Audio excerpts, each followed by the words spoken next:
Good morning students. आज हमको orbit और ऑर्बिटल्स के बारे में पढ़ना है। सबसे पहले ऑर्बिट और ऑर्बिटल्स है क्या वो समझना पड़ेगा। हम सबको पता है कि जो एटॉमिक मॉडल है उसमें न्यूक्लियस और न्यूक्लियस के आजू बाजू में बहुत सारे ऑर्बिट्स हैं। यहाँ पे ये फर्स्ट ऑर्बिट जो कि के orbit, second orbit, L orbit and so on. अब सबको पता है कि इलेक्ट्रॉन ये जो सर्कुलर पाथ है वो ऑर्बिट है, ऑर्बिट। और ऑर्बिट के अंदर क्या होते हैं? ऑर्बिटल्स। ऑर्बिट के अंदर होंगे ऑर्बिटल्स और ऑर्बिटल्स के अंदर होंगे सबऑर्बिटल्स और उनके अंदर इलेक्ट्रॉन होते हैं। ऑर्बिट के अंदर ऑर्बिटल्स, ऑर्बिटल्स के अंदर सबऑर्बिटल्स और उनके अंदर इलेक्ट्रॉन। तो सबसे पहले आपको क्वेश्चन होगा कि ये ऑर्बिट और ऑर्बिटल्स उन दोनों के बीच का डिफरेंस क्या है। ऑर्बिट और ऑर्बिटल के बीच का डिफरेंस क्या है वो समझते हैं। तो ऑर्बिट और ऑर्बिटल्स, एक सिंपल सा डिफरेंस कि ऑर्बिट क्या है और ऑर्बिटल्स क्या है। तो ऑर्बिट यानी circular path around the nucleus, circular path around the nucleus in which electron revolve। और ऑर्बिटल्स यानी such region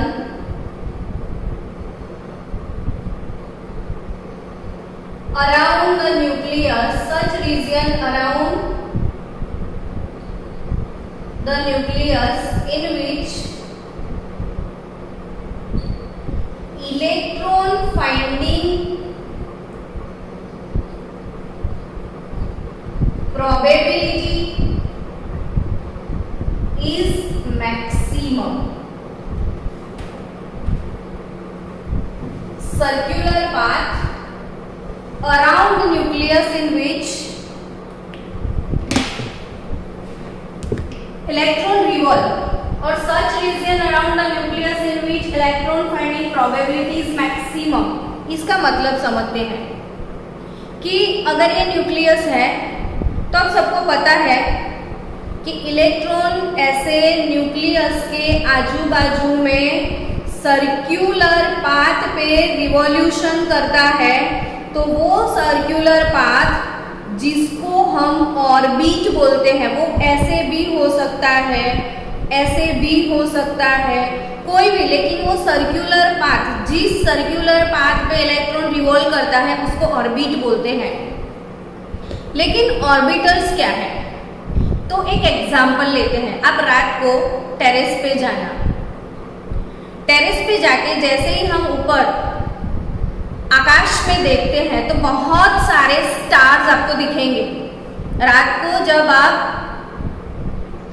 ऊपर देखोगे तो बहुत सारे स्टार्स आपको दिखेंगे, लेकिन स्काई का जो पूरा रीजन है, स्काई का जो पूरा रीजन है, पूरा रीजन सिमेट्रिकली आपको स्टार्स नहीं दिखेंगे। मतलब पूरे स्काई में हर एक जगह पे आपको इलेक्ट्रॉन नहीं दिखेंगे।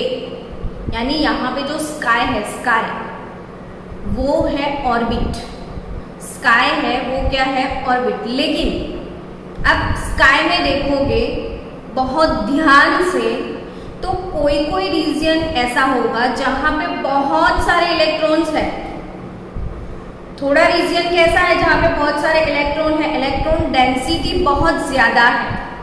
तो जिस रीजन में इलेक्ट्रॉन डेंसिटी बहुत ज्यादा, और कोई रीजन ऐसा होगा कहीं इलेक्ट्रॉन बिल्कुल भी स्टार नहीं दिखेंगे आपको, मतलब पूरे स्काई में हर एक जगह पे आपको स्टार्स नहीं दिखेंगे। कोई एक रीजन होगा जहां पे सारे स्टार इकट्ठे आपको दिखेंगे, तो वो वाले रीजन को हम ऑर्बिट बोलते हैं।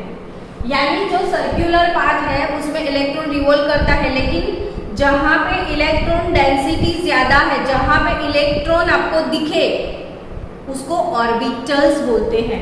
तो फिर से एक बार आप डेफिनेशन को समझो यहाँ पे कि circular path around the nucleus in which electron revolve is called orbit, and such region around the nucleus in which electron finding probability is maximum more than 95% probability। जहां पे इलेक्ट्रॉन की प्रोबेबिलिटी मोर देन 95% है उसको हम orbitals बोलते हैं। उसको क्या बोलते हैं हम? ऑर्बिटल्स। यहाँ पे orbit generally K L M N dash dash dash, तो orbit is denoted by KLMN while orbitals are denoted by S, P, D, F, G, H dash dash dash। Orbitals are denoted by S, P, D, F, G, H dash dash dash। तो अब सारी orbitals के detail में हमको जाना है। आज हम शुरू करेंगे सबसे पहले एस ऑर्बिटल। कौन सी ऑर्बिटल बच्चों? S orbital. S orbital symmetrical है, स्फेरिकली सिमेट्रिकल। शेप कैसा है एस ऑर्बिटल का? तो यहाँ पे एस ऑर्बिटल का जो शेप है बच्चों वो है स्फीयर, यानी कि स्फेरिकल शेप है उसका। कैसा शेप है? स्फेरिकल, यानी लेमन जैसा। लेमन का जो शेप है, ऑरेंज का जो शेप है, पोटैटो का जो शेप है वो स्फेरिकल है, वैसे ही एस ऑर्बिटल का शेप स्फेरिकल है। तो एस का जो शेप स्फेरिकल है वो कैसा है वो समझते हैं। सपोज ये मेरे पास यहाँ पे न्यूक्लियस है और न्यूक्लियस के आजू बाजू में इलेक्ट्रॉन फाइंडिंग प्रोबेबिलिटी ऐसे दिखी थी, मतलब ऐसा जो रीजन था वहां पे इलेक्ट्रॉन्स दिख रहे थे। जैसे हम इलेक्ट्रॉन की पोजीशन लोकेट करते हैं, इलेक्ट्रॉन की पोजीशन लोकेट करने का जो एक्सपेरिमेंट था वो हाइजेनबर्ग ने किया था। और इलेक्ट्रॉन का, सपोज इलेक्ट्रॉन हाइड्रोजन है, हाइड्रोजन में एक ही इलेक्ट्रॉन है। अभी हमने ट्राई किया कि हाइड्रोजन का इलेक्ट्रॉन अभी कहाँ है, पोजीशन लोकेट करने का। तो एक फोटोग्राफ मिला, फिर दूसरा फोटोग्राफ मिला, तीसरा फोटोग्राफ मिला, ऐसे बहुत सारे इलेक्ट्रॉन पोजीशन के फोटोग्राफ्स अगर लेते हैं और सबको हर एक फोटो को एक दूसरे के साथ ओवरलैप करोगे आप, तो पता चलेगा कि इलेक्ट्रॉन जहाँ भी है लेकिन इतने रीजन में ही दिख रहा था। तो ये वाला जो रीजन है जिसमें इलेक्ट्रॉन फाइंडिंग प्रोबेबिलिटी मैक्सिमम थी, कभी इलेक्ट्रॉन यहाँ तो कभी इलेक्ट्रॉन वहाँ, तो इतने रीजन में इलेक्ट्रॉन डेंसिटी बहुत अच्छी दिख रही थी, वो वाले रीजन को नाम दे दिया 1s ऑर्बिटल। ये वाले रीजन को क्या नाम दिया? 1s orbital. स्फेरिकल शेप है, नो डायरेक्शनल प्रॉपर्टी, इसमें डायरेक्शनल प्रॉपर्टीज नहीं है, यानी स्केलर क्वांटिटी है। अभी स्फीयर में कहाँ से डायरेक्शन होगा? अब दूसरा भी ऑर्बिट मिला 1s, तो दूसरा ऑर्बिट जो ऐसे ही जहां पे इलेक्ट्रॉन फाइंडिंग प्रोबेबिलिटी मैक्सिमम दिख रही थी वो एक ऐसा रीजन था और ये वाले रीजन में भी इलेक्ट्रॉन फाइंडिंग प्रोबेबिलिटी बहुत अच्छी थी। तो ये वाला जो रीजन आपको दिख रहा है, सोचो अब ये स्फेरिकल पट्टा कौन सा होगा जिसमें भी इलेक्ट्रॉन है। तो ये अपना जो ऑर्बिट है वो 2s ऑर्बिट है, 2s। अब उसके बाद तीसरे रीजन में भी इलेक्ट्रॉन फाइंडिंग प्रोबेबिलिटी दिखी थी। अब तो आप सोच सकते हो, समझ भी सकते हो कि वो क्या होगा। तो ऐसा तीसरा रीजन जहां पे इलेक्ट्रॉन फाइंडिंग प्रोबेबिलिटी मैक्सिमम थी। ये वाला टॉपिक ना स्टूडेंट, ये तो बहुत अच्छा टॉपिक है। आई डोंट थिंक कि अगर आप फोकस करो तो आपको वो समझ में ना आए, लेकिन आपका फोकस इनकम्प्लीट होता है। आप ऐसे ही पढ़ने के लिए, टाइम पास करने के लिए लेक्चर देखते हो तो आपको चीज़ें समझ में नहीं आने वाली। तो ये सारी चीज़ें टाइम पास के लिए नहीं है, इंटरेस्ट बढ़ाने के लिए है। अभी मैं बोर्ड पर जो चीज़ें ड्रॉ कर रही हूँ सबका शेप स्फेरिकल है। हम क्या पढ़ रहे हैं तो ऑर्बिटल्स, और ऑर्बिटल्स में आज कौन सा ऑर्बिटल मैं सिखा रही हूँ तो एस ऑर्बिटल। एस ऑर्बिटल का शेप कैसा है तो स्फेरिकल। अब आप इमेजिन करो कि भाई ये स्फेरिकल, ये मैंने फिगर ड्रॉ किया ना, वो कैसा है। जैसे कैबेज देखते हो आप, कैबेज तो एक लेयर निकला, उसके बाद दूसरा लेयर निकलेगा, उसके बाद तीसरा लेयर निकलेगा, चौथा लेयर निकलेगा। ऑनियन में भी वैसा होता है, लेयर पे लेयर पे लेयर होते हैं। सेम वे बीच में ये न्यूक्लियस है ऐसा स्फेरिकल, उसके आजू बाजू में फिर एक लेयर होगा, बीच में थोड़ी जगह होगी, फिर उसके आजू बाजू में और एक लेयर होगा, फिर और एक लेयर होगा, और ऐसे बहुत सारे लेयर्स हैं जो मैं ड्रॉ नहीं कर रही हूँ आपको। तो ये 1s है, ये 3s है। अब आपको ये क्वेश्चन होना चाहिए कि बीच में जगह क्यों है। तो जहां से मैंने dot dot dot dot dot लगा रखे हैं वो इलेक्ट्रॉन है, इलेक्ट्रॉन फाइंडिंग प्रोबेबिलिटी। इतने रीजन में आपको इलेक्ट्रॉन दिखते हैं, यहाँ यहाँ इलेक्ट्रॉन का लोकेशन है, ऐसे रीजन में भी इलेक्ट्रॉन दिखते हैं, ये वाले रीजन में भी इलेक्ट्रॉन दिखते हैं। और वो जो स्फेरिकल रीजन है वो उसको एस ऑर्बिटल नाम दिया गया। कौन सा नाम दिया गया? S orbital. तो ये 1s है, बट ये वाला जो ब्लैंक पोर्शन है यहाँ पे इलेक्ट्रॉन फाइंडिंग प्रोबेबिलिटी 0 है। तो जहां पे इलेक्ट्रॉन फाइंडिंग प्रोबेबिलिटी 0 होता है, यहाँ पे इलेक्ट्रॉन आपको कभी भी नहीं मिलेगा। यहाँ पे आप इलेक्ट्रॉन को मिलने के लिए जाओगे तो खाली हाथ वापस लौटोगे। तो यहाँ पे इलेक्ट्रॉन नहीं है, यहाँ पे भी नहीं है। और जहाँ पे इलेक्ट्रॉन फाइंडिंग प्रोबेबिलिटी 0 होता है उसको नोड बोलते हैं। क्या बोलते हैं? नोड। ये हमारा एक मोस्ट आईएमपी क्वेश्चन है, कॉम्पिटिटिव एग्जाम में ये क्वेश्चन आता ही है, नोड। तो व्हाट इज नोड बच्चों? तो reason where electron finding probability is 0, जहाँ पे इलेक्ट्रॉन फाइंडिंग प्रोबेबिलिटी 0 होता है उसको नोड बोलते हैं। तो अब ये नोड, तो नोड जो है, हम ऑर्बिटल्स की बात करें तो s orbital, p orbital, d, f, sorry हमको तो s की ही बात करनी है। s ऑर्बिटल, इसमें 1s orbital, 2s orbital, 3s orbital, 4s orbital, dash dash dash, ns orbital. तो नंबर ऑफ नोड्स अच्छे से याद करना, नंबर ऑफ नोड्स।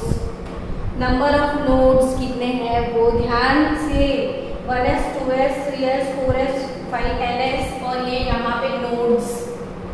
तो नोड्स कितने हैं वो ध्यान से देखना। देखना कि यहाँ पे देखो 1s ऑर्बिट के अंदर कोई नोड नहीं दिख रहा है। ये पूरा जो रीजन है यहाँ पे मुझे कोई नोड नहीं दिख रहा है। तो 1s ऑर्बिट में नंबर ऑफ नोड 0 होंगे। नोटबुक में लिखना आप। तो यहाँ पे नंबर ऑफ नोड 0 होंगे। यहाँ पे नंबर ऑफ नोड 2s है। तो 2s और 1s के बीच में ये एक नोड दिख रहा है। तो 2s में एक नोड होगा।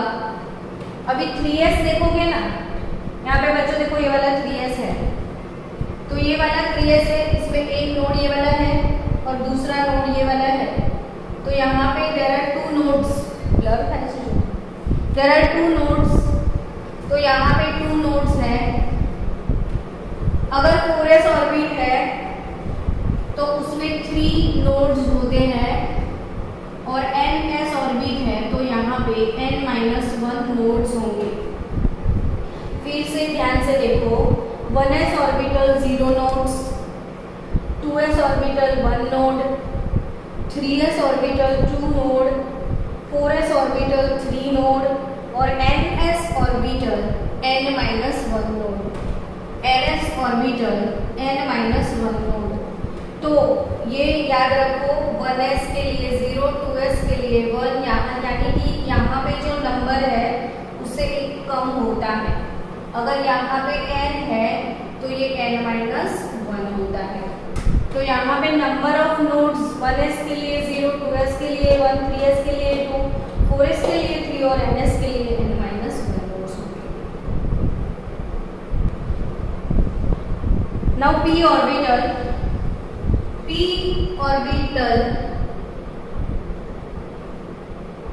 has 3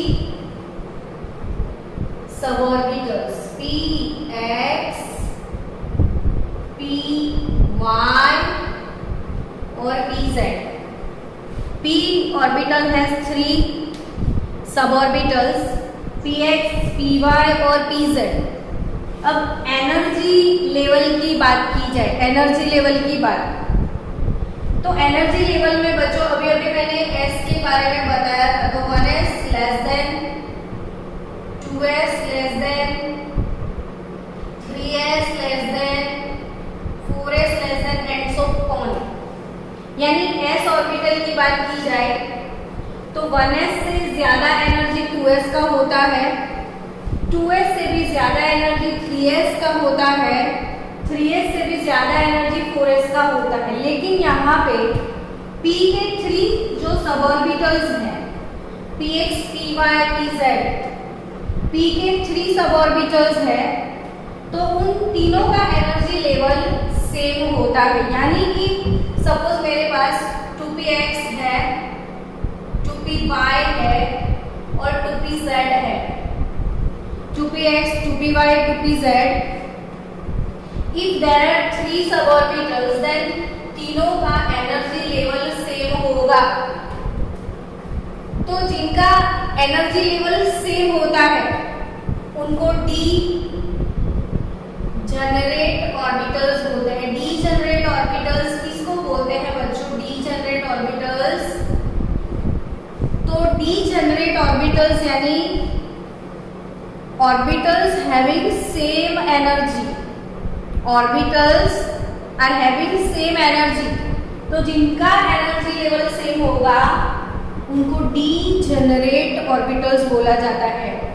तो यहाँ पे px, py, pz, there are 3 d generate suborbitals for p orbital. अब p का px, py, pz उनका शेप कैसा होगा? जब s का शेप स्फेरिकल है तो p का शेप कैसा है? तो p का शेप जो है वो डम्बेल शेप, डम्बेल देखा है आपने? तो जो लोग जिम में जाते हैं उनको पता होगा कि डम्बेल क्या होते हैं। तो डम्बेल शेप है p ऑर्बिटल का। It has directional properties. x axis पे वो इलेक्ट्रॉन फाइंडिंग प्रोबेबिलिटी दिखाता है, y एक्सिस पे भी इलेक्ट्रॉन फाइंडिंग प्रोबेबिलिटी यहाँ पे दिखेगी और z पे भी दिखेगा। अब इन तीनों का शेप आपको ड्रॉ करना है। तो px ऑर्बिटल कैसा होगा वो समझते हैं।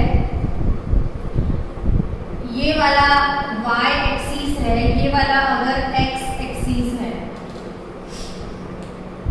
तो डबल शेप यानी ऐसा शेप होगा। इतने रीजियन में इलेक्ट्रॉन फाइंडिंग प्रोबेबिलिटी आपको दिखेगी।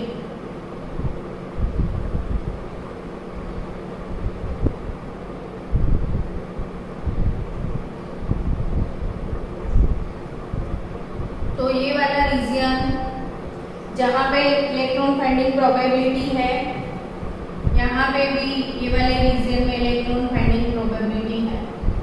इसको हम लोब ऐसा बोलते हैं, लोब। तो there are two lobes in px orbital 1 और ये दो जो लोब्स होते हैं यहाँ पे मैंने ड्रॉ करते हैं हम लोग, तो उसको कनेक्ट कर देते हैं। लेकिन यहाँ पे जो टू लोब्स होते हैं और बीच का जो रीजियन है वहाँ पे नोड होंगे, यानी यहाँ पे इलेक्ट्रॉन होंगे, यहाँ पे होंगे, बीच में नहीं होंगे। ये जो लोब्स का मीटिंग पॉइंट है उस मीटिंग पॉइंट पे नोड्स होते हैं। बीच में इलेक्ट्रॉन फाइंडिंग प्रोबेबिलिटी 0 होगी। तो ये वाला जो ऑर्बिट है डबल शेप का वो 2px है, 2px आया समझ में। अब थोड़े डिस्टेंस पे आपको ऐसा दूसरा लोब मिलेगा जहाँ पे इलेक्ट्रॉन फाइंडिंग प्रोबेबिलिटी बटरफ्लाई जैसा दिख रहा है ना आपको। तो यहाँ पे ये वाला है वो 3px होगा। फिर आपको नेक्स्ट मिलेगा ऐसे, तो वो 4px होगा। आया समझ में। तो ऐसा जो डबल शेप का ऑर्बिटल है जो कि x एक्सिस के ऊपर इलेक्ट्रॉन प्रोबेबिलिटी दिखाता है, x डायरेक्शन में इलेक्ट्रॉन प्रोबेबिलिटी दिखाता है, ऐसा डबल शेप जिसको हम px ऑर्बिटल बोलते हैं। ये px है, इसमें 2px, यहाँ पे 1px does not exist, 1px does not exist। तो 1px नहीं होता है। 2 नंबर से, 2 नंबर यानी सेकेंड ऑर्बिट से p ऑर्बिटल स्टार्ट होता है, सेकेंड ऑर्बिट से ही p ऑर्बिटल स्टार्ट होता है। नेक्स्ट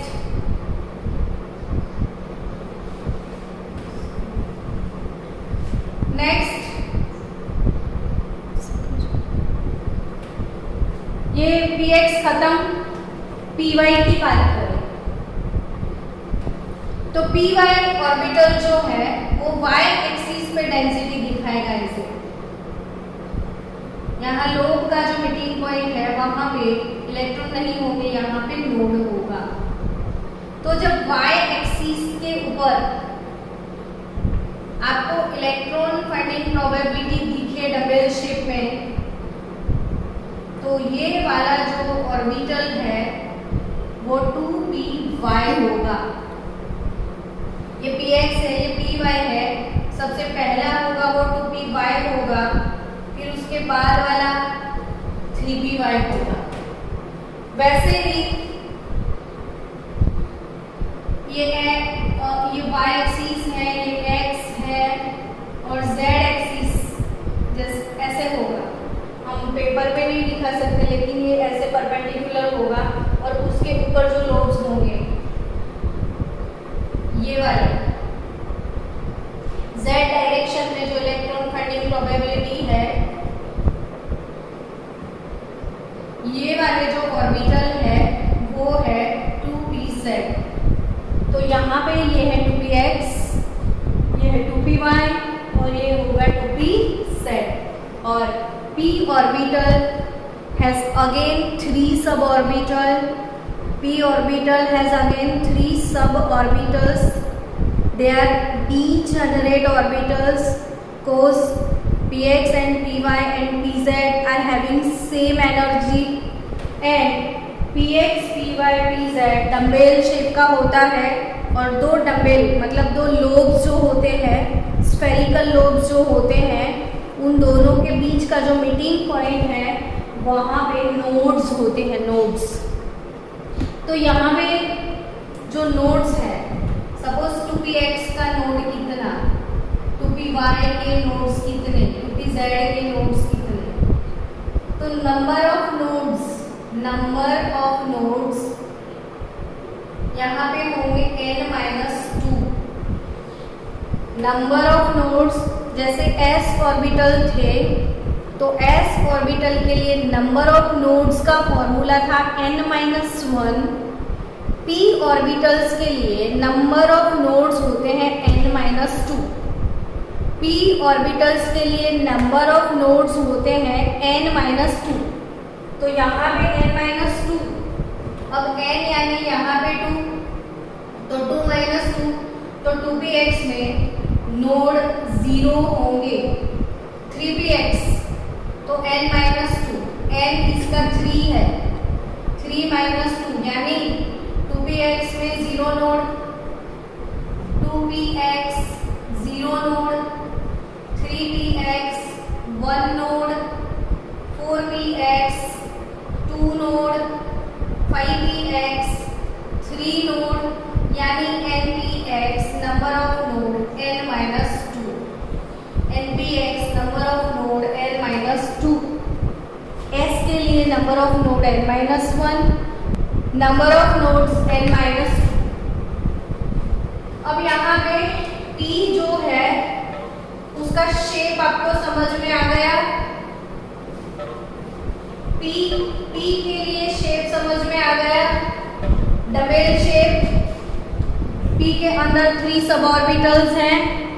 अब हम d की बात करेंगे तो d के अंदर 5 सब ऑर्बिटल्स हैं। d के लिए देयर आर 5 सब ऑर्बिटल्स और वो है d x y, d y z, d z x, d x square minus y square और d z square।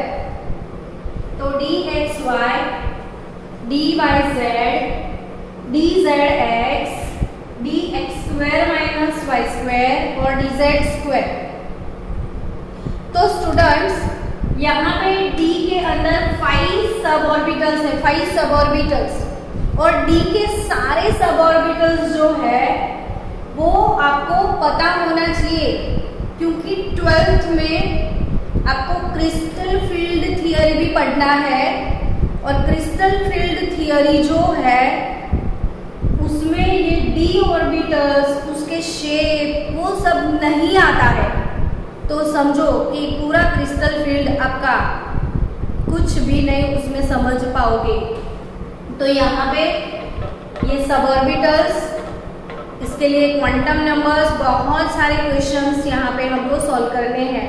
तो अच्छे से लर्न करो कि d के अंदर 5 सब ऑर्बिटल्स और 5 सब ऑर्बिटल्स का एनर्जी लेवल सेम रहेगा फॉर सेम क्वांटम नंबर। तो यहाँ पे पांचों का अगर एनर्जी लेवल सेम है तो they are called degenerate orbitals. So d has 5 degenerate orbitals. तो d has 5 डीजेनरेट ऑर्बिटल्स। तो ये पांचों 5 जो डीजेनरेट ऑर्बिटल है सबका एनर्जी लेवल सेम है, सबके पास डायरेक्शनल प्रॉपर्टी है, तो उसके बारे में हमको डिटेल में पढ़ना है आज। तो चलो d की बात करें, फिर से बता दूं मैं आपको, x y y z z x x square minus y square d z square. सबसे पहले हम शेप बनाएंगे dx square minus y square dz square. तो यहाँ पे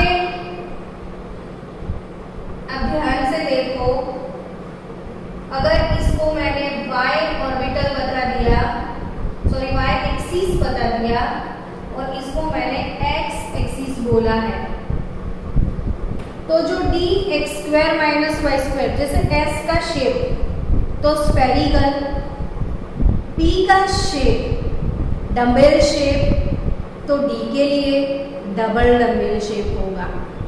d का डबल डम्बेल शेप होता है। और डी ऑर्बिटल के जो डबल डम्बेल है वो एक्सिस के ऊपर है, they are along with axis. ये एक्सिस है अगर तो बिल्कुल ही एक्सिस के ऊपर ही होंगे। तो यहाँ पे electron finding probability of x और वाई एक्सिस के ऊपर है। तो ऐसा जो शेप है ये है अपना डी ऑर्बिटल। अब सबको पता है कि D orbital third quantum number से शुरू होते हैं। तो n इज इक्वल टू 3 के लिए d स्टार्ट होता है, so it is 3d x square minus Y square है। 2d does not exist here, तो यह है 3d x square minus Y square. तो ये अपना 3d x square minus Y square है। अगर उसके बाद आपको फिर से मिले तो वो 4d होगा, उसके ऊपर मिले तो वो 5d होगा। तो ये है D X square minus Y square. और नेक्स्ट शेप जो है डी जेड स्क्वायर। आप नोटबुक लेके बैठे हो तो नोटबुक में आप भी मेरे साथ ड्रॉ करो। तो ये ड्राइंग आपको आना चाहिए, बार बार आप ड्राइंग करते रहोगे तो पता चल जाएगा कि डी ऑर्बिटल का शेप डबल डबल है और डी जेड स्क्वायर वो z एक्सिस पे होगा। अगर इसको मैंने z बोला है, इसको मैंने z बोला है, तो z एक्सिस के ऊपर ही जो इलेक्ट्रॉन फाइंडिंग प्रोबेबिलिटी है और बीच में ऐसे दो सर्कल इसमें है, मतलब ऐसे और ऐसे इसका शेप है। तो ये जो d ऑर्बिटल का है dz स्क्वायर है, तो dz स्क्वायर ये वाला dz स्क्वायर है और वो सिंगल डम्बेल है। इसीलिए एग्जाम में क्वेश्चन भी आता है, नीट में भी क्वेश्चन आ सकता है, आपको कॉम्पिटिटिव लेवल पे भी पूछ सकते हैं। 3d x square minus Y square और ये dz स्क्वायर, यानी कि ये जो z ऑर्बिटल है वो एक ही z और एक ही d ऑर्बिटल ऐसा है जो कि सिंगल डम्बेल है। d के सारे डीजेनरेट ऑर्बिटल डबल डम्बेल है, सिर्फ एक ही डी ऑर्बिटल ऐसा है जो कि सिंगल डम्बेल है, सिंगल डम्बेल, और वो है dz स्क्वायर। तो ये दोनों ऑर्बिट डिफरेंट है, वो 3 ऑर्बिट से, they are along with axis. ये एक्सिस के ऊपर है, ये एक्स वाई एक्सिस के ऊपर है और ये z एक्सिस के ऊपर है। अब बची 3 ये वाली ऑर्बिट्स जो कि एक्सिस के ऊपर नहीं है, एक्सिस के ऊपर नहीं है, वो प्लेन में है। आपको पता है जैसे आपने कार्टेशियन कोऑर्डिनेशन जो मेथड था वो पढ़ा होगा। तो अगर इसको मैं एक्स एक्सिस बोल देती हूँ, इसको वाई, तो ये जो है वो प्लेन है, ये एक्सिस है और दो एक्सिस के बीच में का जो एरिया है वो प्लेन बोलते हैं। तो ये प्लेन में है बाकी की 3 ऑर्बिट्स। वो एक्सिस के ऊपर इलेक्ट्रॉन फाइंडिंग प्रोबेबिलिटी शो नहीं करते हैं। चलो तो dxy का शेप बनाते हैं, dxy। अगर ये x है, ये y है, तो x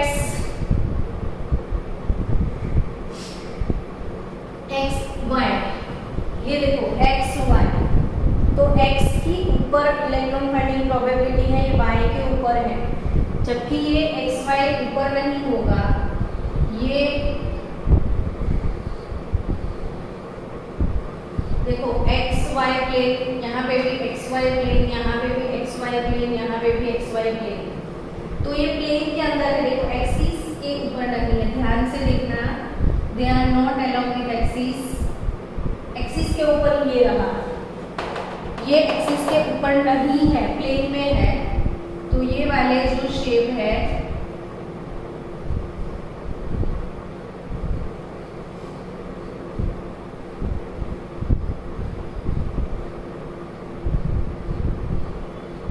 इसको बोलेंगे हम dx y ऑर्बिटल है अपना। चलो अगर मुझे बनाना है dyz, तो इसको मैं y बोल दूँ, इसको z बोल दूँ, तो ये yz प्लेन हो गया। तो yz प्लेन के अंदर इलेक्ट्रॉन फाइंडिंग प्रोबेबिलिटी दिखेगी आपको। ये YZ ये XY प्लेन है, ये YZ प्लेन है, उसके अंदर अगर इलेक्ट्रॉन फाइंडिंग प्रोबेबिलिटी तो ये d ऑर्बिटल हो जाएगा।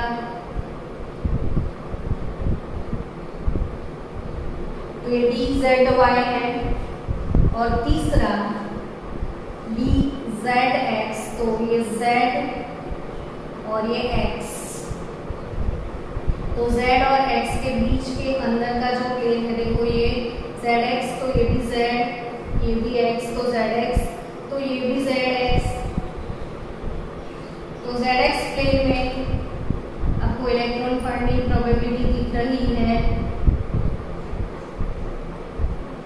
तो ये वाला जो डबल डबल शेप है वो है DZX, ये है DYZ और ये है DXY, और ये दोनों है DX² - Y² और DZ²।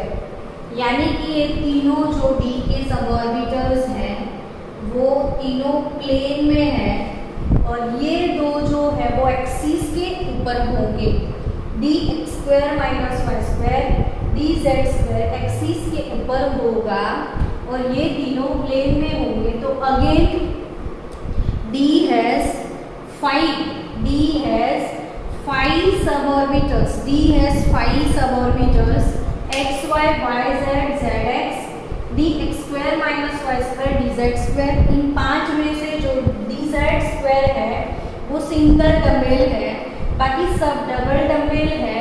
ये एक्सिस के ऊपर है, ये तीनों प्लेन में है। अब इनके लिए नोड क्या होंगे, तो ये फिगर आपने ड्रॉ कर लिया है। अब आपको मैं बता रही हूँ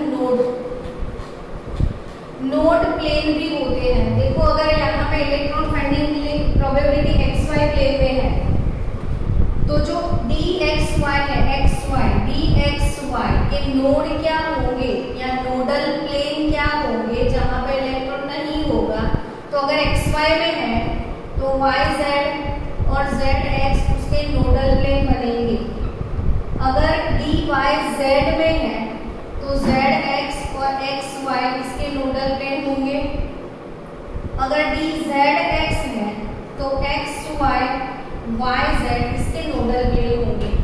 तो यहाँ पे नोड की बात की जाए तो नंबर ऑफ नोड्स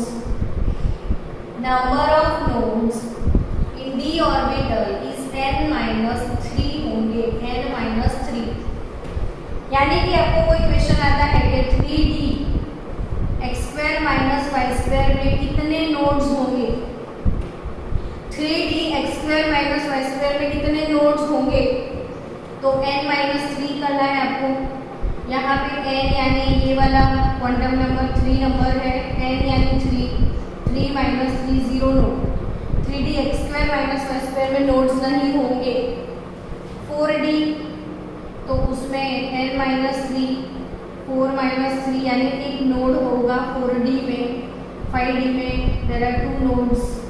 तो यहाँ पे D के लिए number of nodes n-3, D के लिए नंबर ऑफ नोड्स n-3। तो फिर से एक बार बता दूं कि मैंने S ऑर्बिटल आपको पढ़ाया था, P पढ़ाया था और D पढ़ाया था। तो for NS orbital, for NP orbital, for ND orbital number of nodes क्या होंगे, तो यहाँ पे n-1, P के लिए n-2, D के लिए n-3, तो फिर F के लिए नंबर ऑफ नोड्स n-4 होंगे। तो F के लिए नंबर ऑफ नोड्स क्या होंगे, n-4। ये है टोटल नोड्स। तो number of total nodes for NS n-1, for NP n-2, for ND n-3 and for NF n-4। Next हम जाएंगे F ऑर्बिटल में।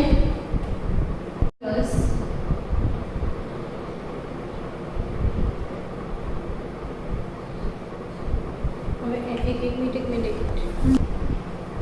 नेक्स्ट अपना F ऑर्बिटल। देखो S में कोई सब ऑर्बिटल नहीं थे, सिंगल था। P के लिए 3 सब ऑर्बिटल थे, D के लिए 5 थे और F के लिए 7 है। F सबऑर्बिटल जो है, अब उसका शेप कैसा, तो वो काफ़ी कॉम्प्लेक्स है, जो आपकी सिलेबस में नहीं दिया गया है। आपके सिलेबस में SPD तक शेप दिया गया है। F ऑर्बिटल का शेप और उसके जो टाइप्स हैं वो भी NCERT टेक्स्ट बुक में नहीं है, लेकिन just for knowledge, for your information, there are F के जो 7 सब ऑर्बिटल्स है वो कौन कौन से है वो देखते हैं। तो यहाँ पे Fx cube, Fy cube, Fz cube,